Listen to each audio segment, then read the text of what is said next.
Learning with A2 पर सभी student का स्वागत है। जैसे कि हमने आपसे वादा किया था कि हम लर्निंग विद ए2 पर 10th क्लास का साइंस स्टार्ट करने वाले हैं, तो आज हम आपके सामने 10th क्लास का बिल्कुल शुरू से बिल्कुल जीरो लेवल से हम जो है साइंस स्टार्ट करने वाले हैं। तो आज जो हम हमने आपको बताया था कि साइंस के अंदर तीन पोर्शन होते हैं, एक तो होता है केमिस्ट्री, फिजिक्स और बायोलॉजी। तो आज हम जो स्टार्ट करने वाले हैं वो स्टार्ट करने वाले हैं केमिस्ट्री, फिर आपको पढ़ाएंगे हम बायोलॉजी, उसके बाद पढ़ाएंगे आपको फिजिक्स। पूरे कंटेंट पूरा 110% पूरा कंटेंट आपको वहीं मिलेगा। मैंने जैसा आपसे वादा किया है कि लगातार हम हर रोज़ एक आपके पास क्लास भेजेंगे। हर रोज़ शाम को इवनिंग में आपके 7 PM पर आपके पास क्लास आ करेगी। तो आज हमने पहले क्लास स्टार्ट कर दी है बिल्कुल जीरो लेवल से। बिल्कुल अगर आप बिल्कुल जीरो लेवल के बच्चे भी हो तो आप बिल्कुल सीख जाओगे बहुत आसानी से। लेकिन कंडीशन क्या क्या होती है वो सब कंडीशन आप अप्लाई करते रहो। और हाँ, मैं रिक्वेस्ट करूँगा कि आप अगर साइंस को पढ़ने के लिए सबसे इंटरेस्ट बात ये होगी कि आप साइंस को जितना भी मैं पढ़ाऊँ आप जो उसको लिख कर देखूँ। जितना आप साइंस को लिख कर देखोगे इतना ही आपके लिए बेनिफिट है, ठीक है। और मैं तो यही कहूँगा कि जितना हो सके आप जो है मैं वीडियो को रोक कर यानी कि वीडियो को पुश कर आप जो है नोट्स बनाओ, लगातार फार्मूले याद करो। और बाकी मैं आपके साथ हूँ, मैं लगातार चाहूँगा कि आप फार्मूले आपको याद करा सकूँ। और दूसरी बात कि आपको कोई भी अगर प्रॉब्लम होती है तो हम अपना व्हाट्सअप नंबर आपको लिंक के द्वारा सेंड कर देंगे, तो आप लिंक के द्वारा भेज देंगे आपके पास, जिससे कि आप अपनी प्रॉब्लम व्हाट्सएप पे शेयर कर सकते हैं हमें। तो मैं यही कहना चाहूँगा कि आप लगातार मेहनत करो। और हम वादा करते हैं कि 2025 में हम इतना अच्छा रिजल्ट निकालेंगे, लगभग 90 प्लस ही नंबर निकालेंगे, 101%। यहाँ से ही आज की आपकी मेहनत और मेरी मेहनत, हम दोनों की मेहनत, अपना दोनों कॉम्बिनेशन बनने के बाद इतनी अच्छी मेहनत करेंगे, हम बहुत बढ़िया मेहनत करेंगे। और लगातार मेरे साथ बने रहो और लगातार जो प्रॉब्लम है मुझे शेयर करते रहो, ठीक है। बाकी मैं यहाँ पे खड़ा हूँ। तो हम स्टार्ट करते हैं आज, ठीक है। केमिस्ट्री अध्ययन एक स्टार्ट कर रहे हैं, प्योर एनसीईआरटी से अध्ययन स्टार्ट कर रहे हैं। चैप्टर नंबर 1 की जो बात करेंगे वो क्या है, रासायनिक अभिक्रिया एवं समीकरण। रासायनिक अभिक्रिया क्या होती है, समीकरण क्या होती हैं, देखो आज हम आपको सिखाएंगे बहुत अच्छा जीरो लेवल से, बिल्कुल ठीक है। तो देखो मैं आपको एक बात बता रहे हैं, देखो समझो पहले। माना कि आपको सिर्फ फार्मूला याद होना चाहिए। अगर मैंने यहाँ पे देखो, मैंने यहाँ पे लिखा जिंक, मैंने यहाँ का लिखा जिंक, और यहाँ लिखा मैंने सल्फ्यूरिक अम्ल, सल्फ्यूरिक अम्ल, ठीक है। साथ मैंने यहाँ पर लगाया एरो। बात को समझने की कोशिश करो, बिल्कुल जीरो लेवल से। मैंने यहाँ लगाया एरो और यहाँ बन गया जिंक सल्फेट, यहाँ बन गया जिंक सल्फेट और यहाँ बन गया हाइड्रोजन गैस। मान लो कि ऐसे कोई रिएक्शन लिखकर आ गई, हाइड्रोजन गैस।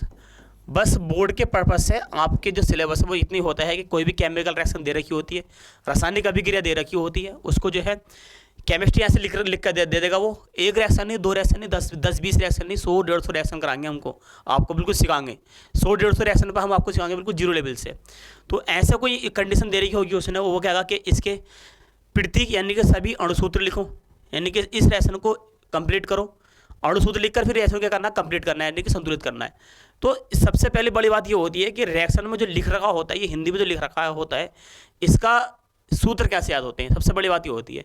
तो मैंने आपको पिछली क्लास में एक मैंने स्पेशल क्लास बनाई जिस क्लास के अंदर ओनली सूत्र सिखाएंगे, सूत्र कैसे सिखाता है। बाकी हम हर रोज़ मेहनत करेंगे, हर रोज़ आपको मैं लगातार सिखाने की कोशिश करूँगा कि हाँ सूत्र कैसे बनता है। देखो मैं कह रहा हूँ जिंक जो होती है एक परमाणु होती है, सही है। और यहाँ पे क्या, सल्फ्यूरिक अम्ल का फार्मूला होता है H2SO4। साथ में कौन है, जिंक सल्फेट का फार्मूला ZnSO4, सही है। और हाइड्रोजन का फार्मूला जो होता है वो होता है H2। सर ZnSO4 कैसे बना, तो Zn बैलेंसी जो होती है, मैंने आपको पिछली क्लास में बताया था। देखो Zn में जो बैलेंसी होती है वो +2 बैलेंसी होती है, और सल्फेट में जो बैलेंसी होती है वो भी क्या होती है, -2 बैलेंसी होती है। आपस में इसके अवेश जाते हैं इसके पास और इसके अवेश जाएंगे इसके पास, तो क्या बन जाएगा, हमारे पास फार्मूला बन जाएगा Zn2 और SO4 का भी होल ट्वाइस, सही है। इस टाइप से फार्मूला याद करते हैं। अगर इधर दोनों संख्या बराबर होती है, उन संख्या को हम नहीं लिखते हैं, तो फार्मूला हो जाएगा हमारे पास, क्या हो जाएगा, ZnSO4। ऐसे ही हम हाइड्रोजन की बात करें, हाइड्रोजन की बात H पे बैलेंसी होती है +1, और सल्फेट में जो होती है वो -1 होती है, -2 सॉरी। इसके अवेश चलाएंगे इसके पास, इसके अवेश चलाएंगे इसके पास, तो H2SO4। इस टाइप से फार्मूले आपको पता होने चाहिए। आपको जो है सारे फार्मूले आपको मैंने पिछली क्लास में सिखा दिए हैं आपको। अगर आपको सारे फार्मूले याद हैं तो कोई भी केमिकल रिएक्शन होगा बहुत ईजी लगेगी आपको, बिल्कुल सिंपल रिएक्शन। ये जो रिएक्शन लिख रखी है इस केमिकल फार्मूले अगर आपको याद हैं तो रिएक्शन बहुत ईजी लगती है, ठीक है। जैसे देखो मैं आपसे करके दिखा रहा हूँ, देखो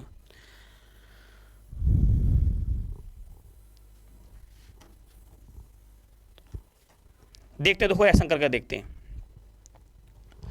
जैटन की जो होता है, जैटन क्या बोलेंगे, जिंक जो बोलेंगे वो जिंक का जो फार्मूला होता है जैटन होता है। सल्फ्यूरिक अम्ल की बात करेंगे तो H2SO4 होता है, करेक्ट है। एरो के बाद देखेंगे जिंक सल्फेट का फार्मूला होता है ZnSO4, और हाइड्रोजन का फार्मूला, हाइड्रोजन गैस का फार्मूला होता है H2, क्या होता है H2। और गैस का संकेत होता है कि अगर मैंने तीर ऊपर लगा दिया है, अगर ये मैंने ऐसा करके वेक्टर ऊपर की ओर लगा दिया है तो इसका मतलब गैस क्या उड़ रही है, ठीक है। अब मेरी बात समझो, जैटन इधर एक है, जैटन इधर एक है, हाइड्रोजन दो है, हाइड्रोजन भी दो है, सल्फेट एक है, सल्फेट है, ऑक्सीजन 4 है, ऑक्सीजन 4 है, रिएक्शन कंप्लीट है, ठीक है। रिएक्शन क्या है, कंप्लीट है। यहाँ पे एक बात सीखनी है, देखो मैं आपको बता रहा हूँ, एरो के जो स्टार्टिंग में होता है, यानी कि जो तीर होता है, तीर के जो स्टार्टिंग में होते हैं उसे बोलते हैं अभिकारक। क्या बोलते हैं, अभिकारक। इस बात को समझेंगे हम, क्या बोलते हैं इसको, अभिकारक। जो नए बन के आते हैं, जो अभिकारक से नए बन के आते हैं उनको बोलते हैं उत्पादक। क्या बोलते हैं, उत्पादक। अभिकारक को इंग्लिश में बोलते हैं रिजेंट, और उत्पाद को बोलते हैं इंग्लिश में प्रोडक्ट। क्या बोलते हैं, प्रोडक्ट। ये नया पदार्थ का निर्माण होता है, नए पदार्थों का निर्माण, नए पदार्थों का निर्माण, ठीक है, ये नए पदार्थों का निर्माण। अभिकारक, अब परिभाषा से बोलेंगे, अभिकारक से उत्पाद बनने में हम ताप भी दे देंगे, ताप भी होना चाहिए, हमारे पास दाब भी होना चाहिए, उत्प्रेरक भी इसमें डालते हैं, उत्प्रेरक भी क्या डालते हैं, इसमें डालते हैं आदि। हम यहाँ पे इतनी बात हम लिख रहे हैं, सारी बातें। देखो मैंने कोई केमिकल रिएक्शन लिखी हिंदी में, उसकी मैंने केमिस्ट्री बनाई। स्टार्टिंग में जो मिलाए जाते हैं वो कौन होते हैं, अभिकारक। बनकर जो आते हैं वो क्या होते हैं, उत्पाद। अब आप मुझे बताओ अभिकारक इन चारों में कौन कौन है। तो अभिकारक कौन है, जैटन भी अभिकारक है, और सल्फ्यूरिक अम्ल भी क्या है, अभिकारक है। सर उत्पाद कौन कौन से, तो उत्पाद है ZnSO4 भी उत्पाद है, और H2 भी क्या है, उत्पाद है। अगर मैं लिख कर दे दूँ यहाँ पे ऑप्शन के रूप में कि बताओ उत्पाद है, निम्न में से उत्पाद है, निम्नलिखित में से उत्पादक कौन है, एक ऑप्शन आपका यह है, एक ऑप्शन यह है, एक ऑप्शन यह है, एक ऑप्शन नहीं है, कोई भी एक ऑप्शन कोई भी नहीं है, तो उत्पाद कौन सा होगा निम्नलिखित में, यही तो होगा। तो ध्यान रखना है, रेक्स बिल्कुल ध्यान रखना है। अभी चैप्टर स्टार्ट कर रहे हैं बिल्कुल हम जीरो लेवल से, ये हमें ध्यान रखना है कि तीर के बाद जो होते हैं वो उत्पादक होते हैं, तीर के पहले जो होते हैं वो क्या होते हैं, अभिकारक होते हैं। हमेशा अभिकारकों से क्या बनता है, उत्पाद बनता है। करेक्ट बात याद रखेंगे, अभिकारकों से क्या बनता है, उत्पाद बनता है, ठीक है, हमेशा। और आज की जो लेक्चर है वो इसी बात पे है कि रासायनिक समीकरण क्या होती है। ये जो रासायनिक समीकरण लिखने के बाद इनको गुणा करते हैं, आपस में गुणा करते हैं, समीकरण करते हैं, संतुलित करते हैं। जितने जैटन इधर है उतने जैटन उधर करने पड़ेंगे, जितने एच इधर है उतने ही एच उधर साइड में करने पड़ेंगे, जितने सल्फेट इधर है इतने ही सल्फेट इधर करने पड़ेंगे। यानी कि सब चीज़ क्या करते हैं, हम बैलेंस करते हैं। जो हमारे पास परमाणु इधर की साइड में जितनी मात्रा में है, इतनी मात्रा में परमाणु इधर की साइड में भी होना चाहिए। इस सारी बातों को आज हम सिखाएंगे। और जब लिख कर ये तैयार हो जाती है, लिख कर जब हम रिएक्शन तैयार कर देते हैं तो हम बोलते हैं ये रासायनिक अभिक्रिया, या क्या बताऊँ हमारे पास रासायनिक समीकरण है। तो सबसे पहले पढ़ते हैं रासायनिक अभिक्रिया, रासायनिक समीकरण है क्या। देखो सब बात सीखते रहेंगे हम, इतनी बात हमने याद कर ली है, तो ठीक है स्टार्ट करते हैं। देखो सबसे पहले लिखा आया है पार्ट नंबर 1, रासायनिक अभिक्रिया एवं समीकरण, केमिकल रिएक्शन एंड इक्वेशन। अभिक्रिया समीकरण बात एक ही है। आपसे क्या है कि अभिक्रिया समीकरण में क्या होगा अंतर है, कोई बात नहीं है, सब बात एक ही है। अभिक्रिया और समीकरण बात एक ही होती है। तो रासायनिक अभिक्रिया या समीकरण बात एक ही है। देखो रासायनिक अभिक्रिया एवं समीकरण क्या है, केमिकल रिएक्शन एवं इक्वेशन क्या है। तो परिभाषा देखेंगे। देखो वह अभिक्रिया जिसमें एक या एक से अधिक पदार्थ अभिक्रिया करके नए पदार्थों का निर्माण करते हैं, ठीक है। किसका निर्माण करते हैं, नए पदार्थों का निर्माण करते हैं। नए पदार्थों का निर्माण होकर आता है उसको क्या बोलते हैं, उत्पादक बोलते हैं। और पुराने जो पदार्थ होते हैं उसको क्या बोलते हैं, अभिकारक बोलते हैं। जब एक हो गए या एक से अधिक जो पुराने पदार्थ होते हैं वो नए पदार्थ का करते हैं, निर्माण करते हैं। नए पदार्थ के भौतिक और रासायनिक गुण मूल पदार्थ से कैसे होते हैं, भिन्न होते हैं। यानी कि नए जो पदार्थ बनेगा, यानी कि उत्पाद जो बनेगा उसके भौतिक और रासायनिक गुण जो मुख्य पदार्थ थे उससे क्या होते हैं, अलग होते हैं। रासायनिक अभिक्रिया कहलाती है, ठीक है। एक फिर रिपीट कर रहे हैं, वह अभिक्रिया जिसमें एक या एक से अधिक पदार्थ अभिक्रिया करके नए पदार्थों का निर्माण करते हैं। नए पदार्थों के भौतिक व रासायनिक गुण मूल पदार्थों से भिन्न होते हैं, रासायनिक अभिक्रिया कहलाती हैं। उदाहरण देखते हैं। देखो मैग्नीशियम धातु की अभिक्रिया वायु से करने पर, वायु में जलाने पर, तो मैग्नीशियम का फार्मूला होता है वो होता है Mg। क्या होता है, Mg। मैग्नीशियम धातु का डिपेंड करते हैं ठोस से। अभी सिखाएंगे, आपकी क्लास में आपको सिखाएंगे कि ठोस क्या है, द्रव क्या है, लिक्विड क्या है। तो मैग्नीशियम धातु की अभिक्रिया क्या है बताओ, मैग्नीशियम धातु की अभिक्रिया किससे करते हैं, वायु से करते हैं। किससे करेंगे? वायु से। वायु में जलाने पर क्या करने पर बताओ हमारे पास? जलाने पर। जलाने पर क्या बनता है? Magnesium oxide. और मैग्नीशियम ऑक्साइड का फार्मूला होता है वो होता है MgO। क्या बनता है? मैग्नीशियम ऑक्साइड का सफ़ेद चूर्ण प्राप्त होता है। का सफ़ेद चूर्ण प्राप्त होता है। तो ये क्या है बताओ? ये जो है देखो, ये हमने क्या लिख दिया है इधर, समझने की कोशिश करता हूँ, सिर्फ समझने की कोशिश। ये जो लिख दिया मैंने, ये क्या लिख दिया बताओ? Magnesium oxide. और ये क्या लिख दिया मैंने बताओ यहाँ पे? वायु। और ये क्या है? मैग्नीशियम धातु। मैग्नीशियम धातु की अभिक्रिया वायु में मैग्नीशियम धातु को वायु में जलाने पर मैग्नीशियम ऑक्साइड प्राप्त होता है। Mg कितना है इधर? 1 है। अब रिएक्शन हमेशा बैलेंस करते हैं। रिएक्शन जब भी लिखते हैं हमेशा क्या करते हैं? बैलेंस करते हैं। तो अभिकारक कौन कौन है इसमें? अभिकारक बताओ, अभिकारक कौन कौन से? स्टार्टिंग में जो होते हैं क्या होते हैं? ये अभिकारक, मैंने आपसे बताया स्टार्टिंग में जो होते हैं क्या होते हैं? अभिकारक। अभिकारक। नया जो पदार्थ बना है उसको क्या बोलेंगे? उत्पादक। उत्पादक। ये नया पदार्थ बना है, इसके भौतिक गुण और रासायनिक गुण अभिकारक से क्या होंगे? भिन्न होंगे। मैंने आपसे कहा है कि जब भी अभिकारक उत्पाद हम जब लिख देते हैं सारे, 2 अभिकारक हैं, उत्पाद कितने हैं? 1 है। जब भी हम अभिकारक और उत्पाद लिख देते हैं हमेशा, तो उसको क्या करते हैं? बैलेंस करते हैं। तो बैलेंस करके देते हैं, बैलेंस करके देखते हैं। ठीक है, Mg कितना है? 1 है। ठीक है, Mg कितना है? 1 है, करेक्ट। ऑक्सीजन कितना बच्चा? 2। इधर ऑक्सीजन कितने हैं? उधर ऑक्सीजन है 1। तो ऑक्सीजन अगर देखो, तो ऑक्सीजन को बराबर करने के लिए हम गुणा का मारते हैं हमेशा आगे।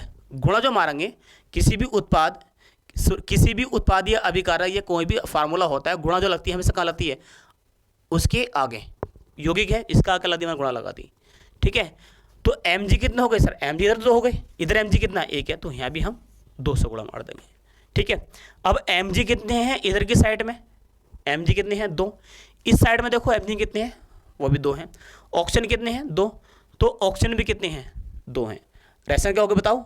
कंप्लीट हो गई। ठीक है, तो इस टाइप से जो है रिएक्शन लिखनी होती है हमारे पास, और ये है रिएक्शन होती हैं, इस टाइप से ही रिएक्शन होती हैं। उत्पाद बनता है, अभिकारक से क्या बनते हैं? उत्पाद बनते हैं। ठीक है, तो आप सबसे पहले हेडिंग बनाएंगे रासायनिक अभिक्रिया एवं समीकरण, केमिकल रिएक्शन एवं इक्वेशन। पार्ट 1 डालेंगे ऊपर पार्ट 1 लिखो अपने नोट्स के अंदर, और ये सारी हेडिंग बनाकर लेकर चलो। और मैं कह रहा हूँ कि आप इस वीडियो को रोको है भाई। ठीक है, वीडियो रोको और इसको उतारना स्टार्ट कर दो। ठीक है, इस टाइप से आपके क्या होंगे? नोट्स बनते रहेंगे। आगे देखते हैं। आगे अगर हम बात करेंगे कि रासायनिक समीकरण क्या होती है। ठीक है, रासायनिक अभिक्रिया, रासायनिक समीकरण बात एक ही है। ये मैंने रासायनिक अभिक्रिया बोल दी, थोड़ा सा हल्का सा डिफरेंट है, बस कॉमन सा डिफरेंट है। ये रासायनिक अभिक्रिया बोल दी, लेकिन रासायनिक समीकरण क्या होती है? चलो रासायनिक समीकरण भी देखते हैं। कभी कोई पूछ रहा रासायनिक समीकरण क्या है? किसी रासायनिक अभिक्रिया में भाग लेने वाले, देखो अभिकारक, किसी रासायनिक अभिक्रिया में भाग लेने वाले अभिकारक वे उत्पादक को प्रतीकों तथा सूत्रों के माध्यम से क्या करते हैं? प्रदर्शित करते हैं। रासायनिक समीकरण कहलाती है। अभिकारक हो में आपके तीर से जो पहले हैं, तीर के जो पहले हैं, ये तीर लगा दिया हमने, तीर के जो पहले हैं वो क्या होते हैं? अभिकारक। तीर के बाद जो होते हैं वो क्या होते हैं? उत्पाद होते हैं। तीर के जो पहले होते हैं वो अभिकारक होते हैं, वो पुराने पदार्थ होते हैं। तीर के बाद जो बनते हैं वो उत्पाद होते हैं, वो नए पदार्थ होते हैं। नए पदार्थों के भौतिक और रासायनिक गुण पुराने पदार्थों से क्या होते हैं? भिन्न होते हैं। कहने का मतलब ये है, अभिकारकों के भौतिक और रासायनिक गुण नए बनने वाले पदार्थ यानी कि उत्पाद के पदार्थ कैसे होते हैं? भिन्न होते हैं। अब इधर क्या होते हैं? अभिकारक होते हैं। ये तीर मान लिया मैंने, क्या मान लिया मैंने? तीर। इधर क्या होते हैं? अभिकारक, और इधर क्या होते हैं? उत्पाद। ठीक है, इधर क्या होते हैं? अभिकारक, इधर क्या होते हैं? उत्पाद। अब मैं कहूँगा कि इनको ना अभिकारकों को और उत्पादकों को सूत्र के द्वारा लिख दो। किसके द्वारा लिख दो? सूत्र के द्वारा। क्या सूत्र होता है? क्या इसका सूत्र होता है? क्या इनके प्रतीक होते हैं? उनको अभिकारकों को जो हिंदी लिखी हुई है, अभिकारकों की या उत्पादक की जो हिंदी लिखी हुई है, उनको सूत्र के द्वारा प्रदर्शित कर दो। जब तुम सूत्र के द्वारा प्रदर्शित कर दोगे तो क्या बन जाएगा? वो बन जाएगी रासायनिक समीकरण। ठीक है, जैसे देखते हैं, देखो। ठीक है, मेथेन को वायु में दहन करने पर, मेथेन का फार्मूला होता है CH4। मेथेन को वायु में दहन करने पर, वायु का फार्मूला होता है O2 में दहन करने पर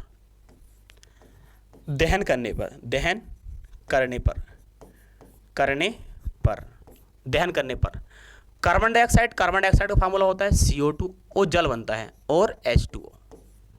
ठीक है, मेथेन को वायु में दहन करने पर कार्बन डाइऑक्साइड क्या बनता है? जल बनता है। देखो, मेथेन को वायु में, ये क्या है? अभिकारक है। ये क्या बताओ? ये अभिकारक है, ये अभिकारक है। दहन करने पर कार्बन डाइऑक्साइड में जल बनता है। कार्बन डाइऑक्साइड जल क्या है? ये क्या बताओ? उत्पादक है।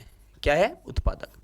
मेथेन का फार्मूला होता है CH4, वायु का होता है O2, कार्बन डाइऑक्साइड का फार्मूला होता है CO2 और जल का होता है H2O। ठीक है। दहन करने पर क्या बनता है, कार्बन डाइऑक्साइड। अब रिएक्शन करेंगे कंप्लीट, ठीक है। स्टार्टिंग में जो होंगे ये बताओ, ये क्या बन गए, ये बन गए हमारे पास अभिकारक।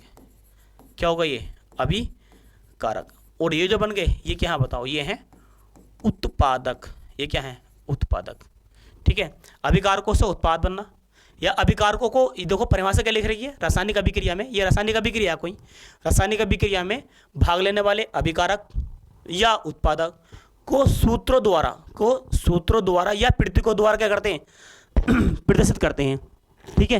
जिसको क्या बोलते हैं, रासायनिक समीकरण बोलते हैं। ये रासायनिक समीकरण लिखी, मैंने आपसे बताया है कि रासायनिक समीकरण आप जब भी लिखोगे, रासायनिक समीकरण लिखने के बाद रासायनिक समीकरण क्या करते हैं, संतुलित करते हैं।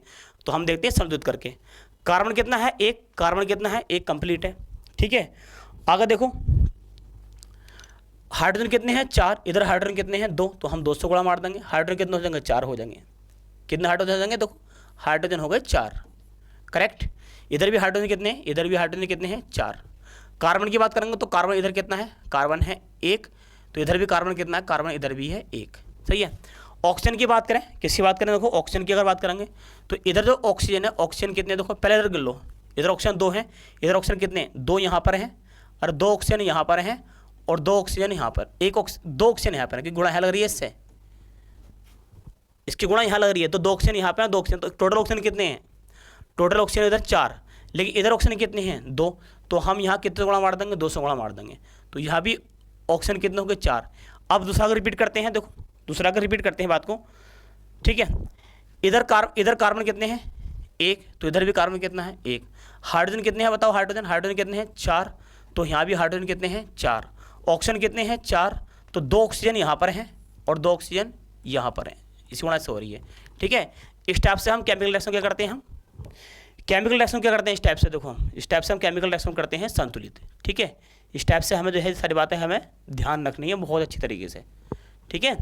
अब देखते हैं रसायन समीकरण को कुछ उदाहरण निम्नलिखित हैं, कुछ उदाहरण दे रखे हैं निम्नलिखित, और भी सीख लो। देखो सबसे पहले क्या लिख रखा, देखो यहाँ लिख रखा हाइड्रोजन गैस, तो हाइड्रोजन गैस का फार्मूला होता है H2, हाइड्रोजन गैस, हाइड्रोजन क्या है, गैस है।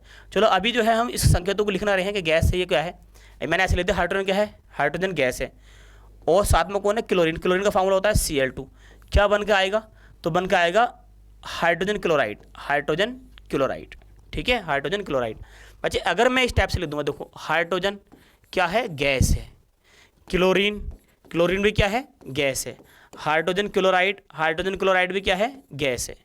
या हम गैस को रिप्रेजेंट करते हैं, वो कैसे करते हैं, तीर ऊपर की साइड, अगर तीर ऊपर की साइड आप लगा दोगे इसका मतलब हाइड्रोजन गैस हमेशा क्या होती है, उड़ती रहती है, तो हाइड्रोजन गैस को हम रिप्रेजेंट करेंगे जी से, ठीक है। सॉरी गैस को रिप्रेजेंट कैसे करेंगे, हम जी से करेंगे, ठीक है। अब देखो रिएक्शन कंप्लीट करते हैं, अभी मैंने है जी वगैरह लिखा नहीं है, क्योंकि पहले मैं आपको सब कुछ सिखाऊंगा इस क्लास के अंदर कि जी क्या होता है, एल क्या होता है, एस क्या होता है, एक्वा क्या होता है, सब बात सिखाऊंगा, उसके बाद हम इस संकेत लिख लेंगे, ठीक है। हाइड्रोजन कितने इधर, अभिकारक, अच्छा अभी मैं रिपीट कर रहा हूँ, अभिकारक कौन कौन है, अभिकारक कौन कौन है, तो अभिकारक कौन कौन है, हाइड्रोजन भी अभिकारक है, हाइड्रोजन गैस भी अभिकारक है, और क्लोरीन गैस भी अभिकारक है, लेकिन उत्पाद कौन कौन है, तो उत्पाद है HCl, उत्पाद कौन है, HCl, ठीक है। ध्यान रखना तीर से पहले वाले जो होते हैं वो क्या होते हैं, अभिकारक, तीर के बाद जो वाले जो होते हैं क्या होते हैं, उत्पादक होते हैं, ठीक है। अब अभिकारक और उत्पाद आपस में बराबर होने चाहिए, ठीक है। अब एक बार बताओ कि आप कोई भी सिस्टम को, या एक बार बताओ कि आपकी मम्मा जो है ना आधी किलो दाल बना रही है, उसमें 1-1.5 किलो पानी लगा रख दिया, उसमें टोटल जो है उसका वेट मान लो कि कुकर का वेट जो है उसके अंदर जो सिस्टम रखा हुआ है, एक सिस्टम पड़ा हुआ है, उसका वेट 2 किलो हो गया, तो आप ये बताओगे कि जब बनेगी दाल के वो 10 किलो बन जाएगी, ये दाल आधी किलो बन जाएगी, दाल भी तो बराबर मात्रा बनेगी, लमसम अगर 2 किलो सिस्टम डाला है उसके अंदर, तो लगभग 2 किलो के आसपास ही बन का आएगा, कम बढ़ती नहीं, लगभग बात कर रहा हूँ, ठीक है। तो भैया जितना आप अभिकारक मिलाते हैं इतने क्या बनते हैं, उत्पाद बनते हैं, ठीक है। हाइड्रोजन कितने हैं, 1, इधर हाइड्रोजन कितना है, सॉरी इधर हाइड्रोजन कितने हैं, 2, इधर हाइड्रोजन कितना है, 1, तो गुणा कितने से मार देंगे हम, 2 से, ठीक है। इधर Cl कितने हो गए, 2, इधर Cl कितने हो गए, 2, तो 2 से हमारे लगोगे, देखो H2, तो इधर भी H2, Cl कितने 2, तो Cl भी कितने हो गए, 2। अगले रिएक्शन देख रहे हैं जिंक, जिंक का फार्मूला क्या होता है, Z10, और सिल्वर नाइट्रेट का, सिल्वर बैलेंसी होती है Ag+K1, और नाइट्रेट बैलेंसी होती है NO3-1, तो सिल्वर नाइट्रेट का फार्मूला हो जाएगा, क्या हो जाएगा, AgNO3, सेम बैलेंसी है, +1 इधर है, +1 इधर है, तो क्या हो जाएगा AgNO3 का होल ट्वाइस, जेडन वैलेंसी जो होती है, जेडन में वैलेंसी देखो, जेडन में जो वैलेंसी होती है, जेडन पर जेडन वैलेंसी होती है +2 और नाइट्रेट पर होती है -1।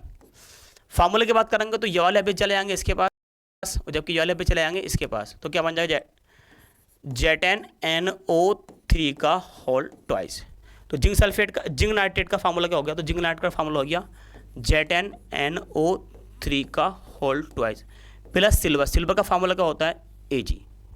ठीक है, ये क्या लिख दिया मैंने, यहाँ पे लिख दिया हमने जिंक, फिर क्या लिख दिया मैंने सिल्वर नाइट्रेट, यहाँ क्या लिख दिया जिंक नाइट्रेट, फिर क्या लिख दिया मैंने सिल्वर।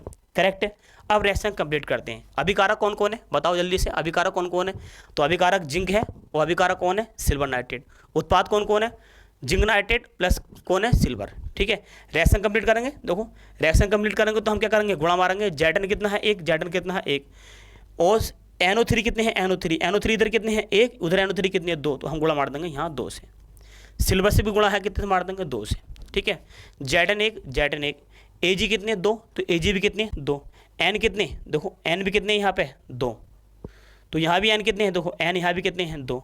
ऑक्सीजन कितने हैं 3 दूनी 6, 3 दूनी 6, तो यहाँ भी तो 3 दूनी 6 हैं।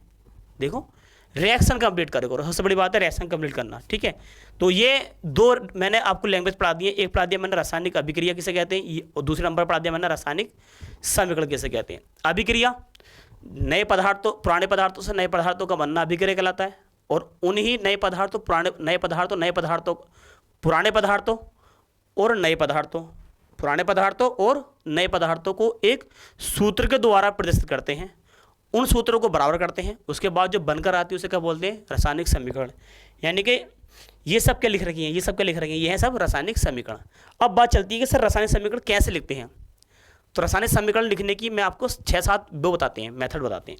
ठीक है, देखो यहाँ पे लिख रखा है रासायनिक समीकरण लिखने की विधियाँ, ये बात बहुत इंपॉर्टेंट है। देखो उतारते रहो, बिल्कुल सिंपल बातें जो बता रहा हूँ बिल्कुल सेम टू सेम ऐसे ही आप जो है ना उसको क्या करते रहेंगे, बिल्कुल आप नोट्स बनाते रहो स्टेप से, जैसे मैं आपसे बता रहा हूँ। अब हेडिंग बनाएंगे हम रासायनिक समीकरण लिखने की विधियाँ, इंग्लिश में भी हेडिंग बनाएंगे method of writing chemical reaction या राइट केमिकल रिएक्शन। पहले पद में देखते हैं, आप ऐसे लिखने के बाद आप लिखोगे नंबर फर्स्ट, यानी कि स्टेप नंबर फर्स्ट, पद नंबर फर्स्ट। अभिक्रिया में भाग लेने वाले अभिकारक तथा उत्पादकों को अणुसूत्र द्वारा प्रदर्शित करते हैं। अभिक्रिया में भाग लेने वाले अभिकारकों स्टार्टिंग में जो होते हैं, देखो वो क्या होते हैं अभिकारक। अभिकारको लिख दो, अभिकारको क्यों लिखा है मैंने, अरे 1-2 भी होता है, 2 से अधिक भी हो सकते हैं, इसलिए मैं क्या लिख दिया मैंने अभिकारको। और इधर क्या लिखा है मैंने बताओ, इधर लिख दिया मैंने उत्पादकों। उत्पादकों को अभिक्रिया में भाग लेने वाले अभिकारकों और किसमें बताओ उत्पादकों को कैसे रिप्रेजेंट करते हैं अणुसूत्रों से, कैसे अणुसूत्रों या प्रतीकों से क्या करते हैं रिप्रेजेंट करते हैं। ठीक है, तो मैंने मान लिया कि देखो जैसे यहाँ लिख दिया मैंने जिंक, क्या लिख दिया मैंने यहाँ पे जिंक, जैसा भी मैंने एग्जाम्पल बताया था, बताओ यहाँ लिख दिया मैंने जिंक, और यहाँ का लिख दिया मैंने, यहाँ लिख दिया मैंने सल्फ्यूरिक अम्ल। क्या लिखा मैंने सल्फ्यूरिक अम्ल। एरो के बाद देखो उत्पाद बन गया मैंने zinc sulphate, zinc sulphate plus hydrogen gas, hydrogen gas, hydrogen gas. अभिक्रिया भाग लेने वाले अभिकारक, अभिकारक इधर वाले और उत्पादकों को कैसे रिप्रेजेंट करते हैं रासायनिक सूत्रों द्वारा रिप्रेजेंट करते हैं, रासायनिक सूत्रों द्वारा। तो रासायनिक सूत्र जेडन का क्या होता है, जिंक का क्या होता है, देखो जिंक का जो रासायनिक सूत्र होता है क्या होता है वो होता है जेडन, और सल्फ्यूरिक अम्ल का क्या होता है H2SO4। एरो के बाद जिंक सल्फेट का होता है ZnSO4 और फिर प्लस आगे लिख रखा हाइड्रोजन, हाइड्रोजन क्या होता है H2। तो पहला नंबर पद नंबर फर्स्ट समझ में आ गया कि अभिक्रिया भाग लेने वाले अभिकारक और उत्पादकों को कैसे रिप्रेजेंट करते हैं अणुसूत्रों या प्रतीकों द्वारा क्या करते हैं प्रदर्शित करते हैं। जैसे कि ये एग्जाम्पल मैं इधर दे रहा हूँ। रसायन समीकरण में भाग लेने वाले सदैव आणविक रूप में लिखा है, रासायनिक अभिक्रिया में भाग लेने वाले पदार्थ, रासायनिक अभिक्रिया में भाग लेने वाले पदार्थ सदैव आणविक रूप में लिखे जाते हैं। उदाहरण के लिए hydrogen, chlorine, oxygen, nitrogen, bromine आदि को क्रमशः अगर हाइड्रोजन होगा, ठीक है कौन होगा हाइड्रोजन, अणु के रूप में लिखा जाएगा। अणु का मतलब ये होगा आणविक, अणु बोल दो या क्या बोल दें आणविक बोल दो, क्या बोल दो अणु बोल दो। इनका मतलब ये है कि आपको जो है हाइड्रोजन, क्या आप सर हाइड्रोजन को स्टेप से लिखोगे गलत, क्लोरीन को स्टेप से लिखोगे गलत। ब्रोमीन को इस टाइप से लिखोगे सर गलत है। ऑक्सीजन को इस टाइप से लिखोगे गलत है। ये होते हैं अणु, और अणु को जो लिखा जाता है वो दो फॉर्म में लिखा जाता है। अणु के अंदर दो परमाणु होते हैं। कितने परमाणु होते हैं अणु के अंदर? दो परमाणु। ठीक है, तो सर हाइड्रोजन को लिखा जाएगा, वो लिखा जाएगा H2, करेक्ट, सही है। क्लोरीन को भी Cl2, ब्रोमीन को भी Br2, ऑक्सीजन को भी O2। बात समझ में आ गई? तो रासायनिक अभिक्रिया भाग लेने वाले पदार्थ जो होते हैं सदैव किस रूप में लिखे जाते हैं? अणु के रूप में लिखे जाते हैं। जैसे कि उदाहरण के लिए हाइड्रोजन को, हाइड्रोजन का लिखेंगे हम H2, क्लोरीन को क्या लिखेंगे हम? Cl2, ऑक्सीजन को क्या लिखेंगे? O2, नाइट्रोजन का लिखेंगे N2, और Br को क्या लिखेंगे? Br2। करेक्ट बात याद रखी, करेक्ट बात याद रखी रहेगी आपको। जब भी आपको हिंदी में लिखा हुआ, जैसे कि हिंदी लिखा हुआ है ये, उसकी आपको केमिस्ट्री लिखनी है, तो आपको ध्यान रखना है हाइड्रोजन हो गया, क्लोरीन हो गया, ऑक्सीजन या नाइट्रोजन या ब्रोमीन, सही है, या फ्लोरीन, कुछ भी मान लो, हम कह देंगे फ्लोरीन, F2 भी होता है फ्लोरीन। इनको जो है ना काय के द्वारा लिखा जाता है, इनको लिखा जाता है अणु के रूप में। स्टेप नंबर 2 समझ में आ गई। स्टेप नंबर 3 देखो जरा, देखो स्टेप नंबर 3 देखो। थर्ड में कह रहा है कि एक परमाणु तत्वों को रासायनिक समीकरण में उनके संकेतों द्वारा प्रदर्शित करते हैं। उदाहरण के लिए सोडियम। एक परमाणु जो होता है उनको एक परमाणु को काय से रिप्रेजेंट करते हैं? एक परमाणु ग्रुप में रिप्रेजेंट करते हैं। जैसे कि सोडियम को हमेशा सोडियम लिखा जाएगा, पोटेशियम को पोटेशियम में लिखा जाएगा, एल्युमिनियम को एल्युमिनियम में लिखा जाएगा, मैग्नीशियम को मैग्नीशियम में लिखा जाएगा, जिंक को Zn लिखा जाएगा, कॉपर को Cu लिखा जाएगा। ठीक है, मतलब एक परमाणु जो होते हैं उनको, जैसे कि अणु को दो रूप में लिखते हैं, अणु को दो रूप में लिखते हैं, लेकिन परमाणु को एक रूप में लिखते हैं। एक परमाणु तत्वों को एक रूप में लिखा जाता है। जैसे कि देखो लिख रखा है जिंक, तो क्या लिखा मैंने? Zn। यहाँ क्या लिख रखा है? सल्फ्यूरिक अम्ल, ये तो चलो यौगिक है, जिंक सल्फेट ये भी यौगिक है। हाइड्रोजन क्या लिखा मैंने? H2। आ रही बात समझ में? देखो बात को समझने की कोशिश करो।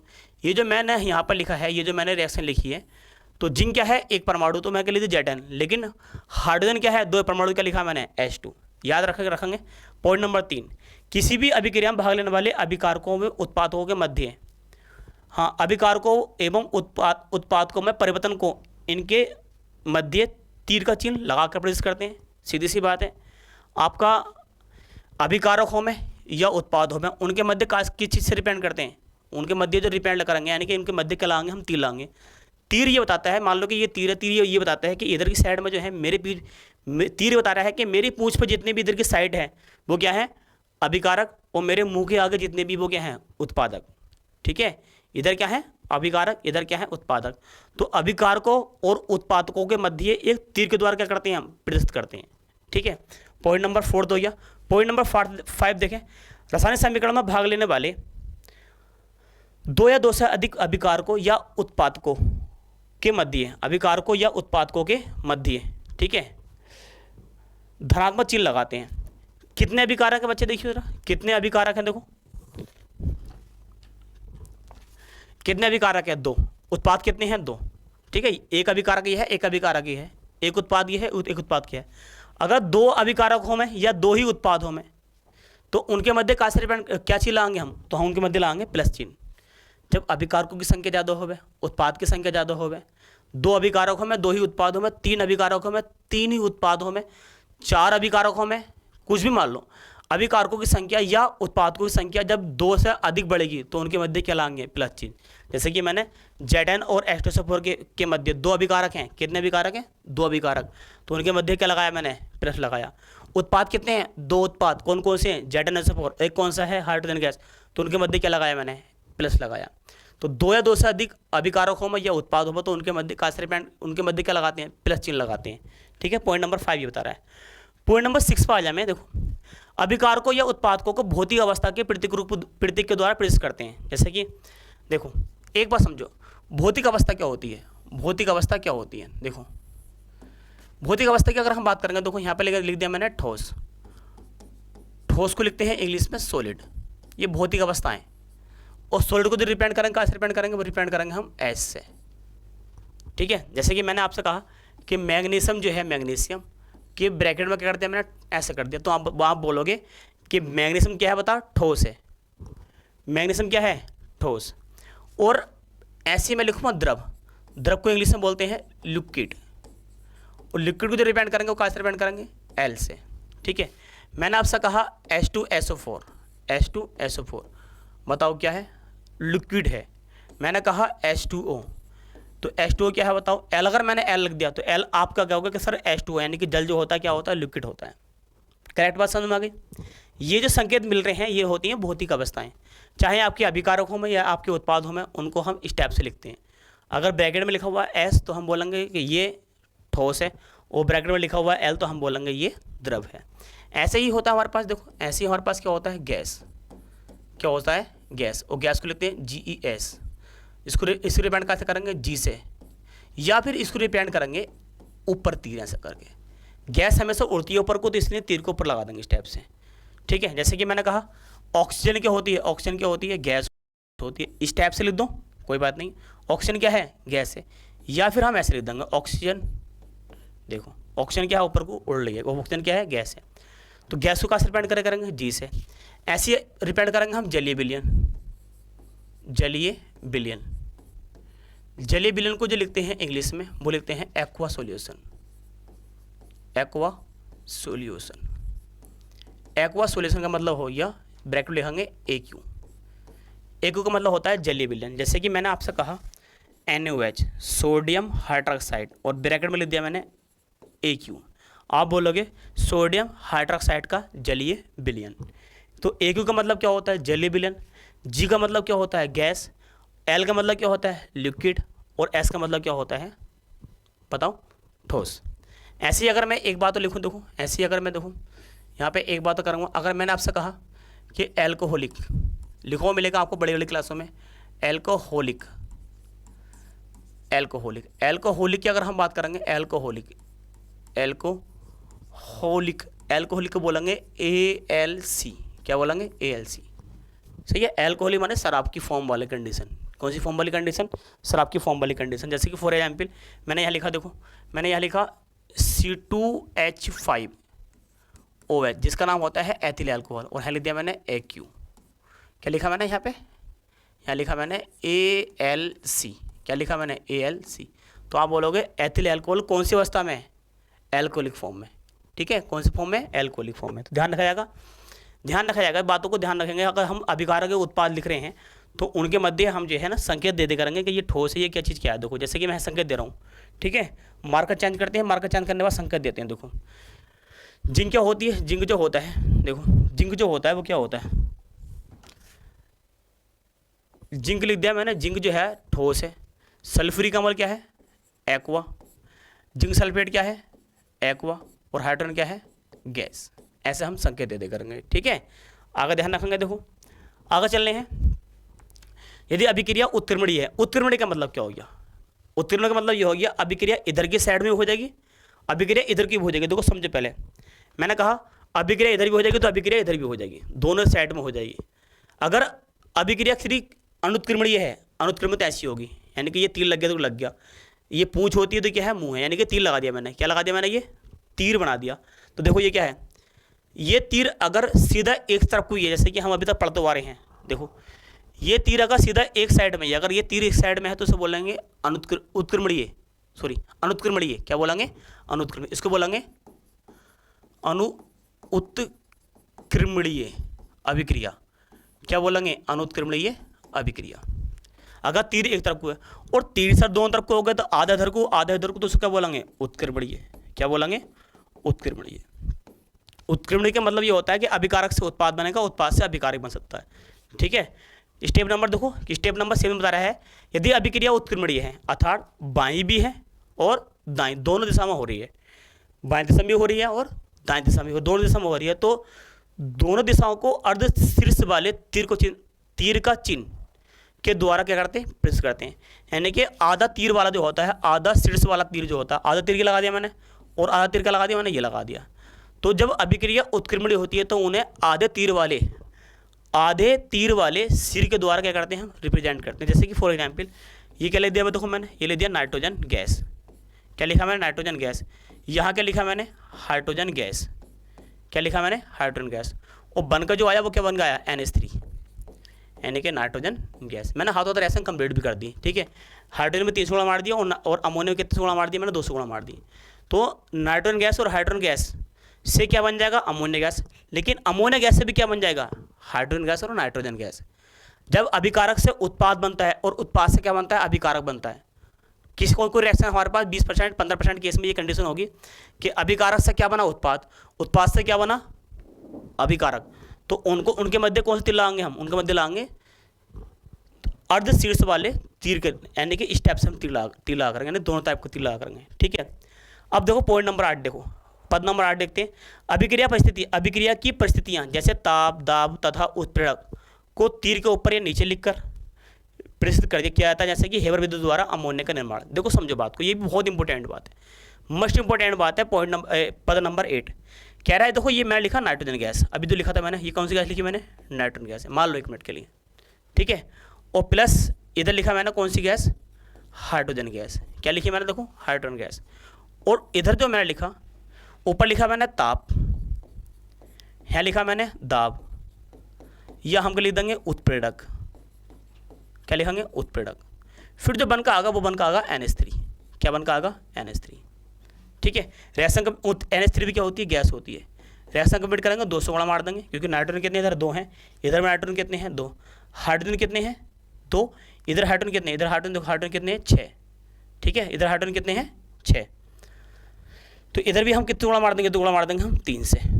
ठीक है, तो कह रहा है किसी अभिक्रिया में किसी अभिक्रिया की परिस्थिति जैसे कि ताप हो या दाब हो या उत्प्रेरक, ताप लिखेंगे या आप दाब लिखो या उत्प्रेरक लिखो, उनको हमेशा तीर के ऊपर लिखेंगे या तीर का लिखेंगे नीचे लिखेंगे। हम देखो इन रिएक्शन पर जो है अभ्यास करके देखते हैं कि कैसे केमिकल रिएक्शन लिखी जाती है। सबसे एक नंबर पर लिख रखा, देखो अभ्यास करना है हमें। ठीक है, बहुत अच्छी तरीके से, कैल्शियम कार्बोनेट और कैल्शियम हाइड्रोक्साइड। हाइड्रोक्साइड नहीं होना चाहिए जी, के यहाँ पे मिस्टेक हो गई है, यहाँ पर होना चाहिए ऑक्साइड। यहाँ पर जो होना चाहिए, क्या होना चाहिए बताओ, होना चाहिए था ऑक्साइड। यहाँ पे थोड़ी लिखने में मिस्टेक हो गई है, तो यहाँ पे क्या होना चाहिए था, ऑक्साइड। तो लिख के देखते हैं रिएक्शनों को। देखो कैल्शियम कार्बोनेट का फार्मूला होता है CaCO3, कौन सी अवस्था में, ठोस अवस्था में। एरो के बाद कैल्शियम ऑक्साइड का फार्मूला होता है CaO। ठीक है, ये भी कौन सी अवस्था में, ठोस अवस्था में। प्लस क्या, कार्बन डाइऑक्साइड। कार्बन डाइऑक्साइड क्या होती है, गैस होती है। ठीक है, तो कैल्शियम कितना है, 1। रिएक्शन लिख दी हमने, हिंदी लिखी हुई आ गई आपको बोर्ड में, आपके बोर्ड में सिर्फ हिंदी लिखी हुई आ गई, आपको केमिस्ट्री उसी क्या लिखनी है, खुद लिखनी है। कैल्शियम 1, कैल्शियम 1, कार्बन कितना, 1, कार्बन कितना है, 1, ऑक्सीजन कितने इधर, 3, तो 2 ऑक्सीजन लिखेंगे, 1 ऑक्सीजन लिखेगा, ऑक्सीजन कितना हो गया, 3। आगे लिखेंगे जिंक धातु, तो Zn धातु है तो ठोस लिख देंगे। तनु सल्फरी कमल, तनु सल्फरी कमल का मतलब ये हो गया, देखो Zn सल्फरी कमल का फार्मूला, सल्फरी कमल का फार्मूला होता है, वो होता है H2SO4। वो भी क्या है, लिक्विड फॉर्म में। कौन सी फॉर्म में बताओ, लिक्विड फॉर्म में। ठीक है, एरो के बाद जिंक सल्फेट, जिंक सल्फेट का फार्मूला होता है ZnSO4 प्लस हाइड्रोजन गैस का फार्मूला होता है H2। ठीक है, ये लिख दिया हमने, रिएक्शन कंप्लीट हो गई। अगर रिएक्शन कंप्लीट ही देखो, फिर लिख रहा है बैरियम क्लोराइड। बैरियम क्लोराइड का फार्मूला होता है BaCl2 और पोटेशियम सल्फेट का फार्मूला होता है K2SO4 प्लस, सॉरी एरो के बाद बैरियम सल्फेट का फार्मूला हो जाएगा BaSO4 और प्लस पोटेशियम सल्फेट, पोटेशियम का फार्मूला होता है KCl। क्या होता है, KCl। Ba क्या है, Ba1 हो गया। Cl कितने इधर, 2 हैं, इधर Cl कितना है, 1, 2 गुणा हम यहाँ मार देंगे। ठीक है, Ba1 Cl कितने, 2, तो Cl इधर भी कितने हो गए, 2। पोटेशियम कितने, 2, तो पोटेशियम कितने हो गए, 2। सल्फेट कितना है, 1, सल्फेट कितना हुआ, 1। रिएक्शन कंप्लीट हो गई। फिर लिख रहा है फेरस सल्फेट। फेरस सल्फेट का फार्मूला होता है FeSO4। ठीक है, क्या लिख रखा है, फेरस सल्फेट। देखो चेक करो क्या लिख रखा है, फेरस सल्फेट। कौन सी अवस्था में होता है, ठोस अवस्था में। क्या बनेगा, फेरिक ऑक्साइड। फेरिक ऑक्साइड का फार्मूला होता है Fe2O3। ठीक है, सल्फर डाइऑक्साइड का फार्मूला होता है SO2 और सल्फर ट्राई का होता है SO3। ये सल्फर डाइऑक्साइड है और ये क्या है, सल्फर ट्राई ऑक्साइड। ठीक है, ये होते हैं फार्मूले। रिएक्शन कंप्लीट करेंगे, Fe कितने हैं, 2, तो हम गुणा कितने से मार देंगे,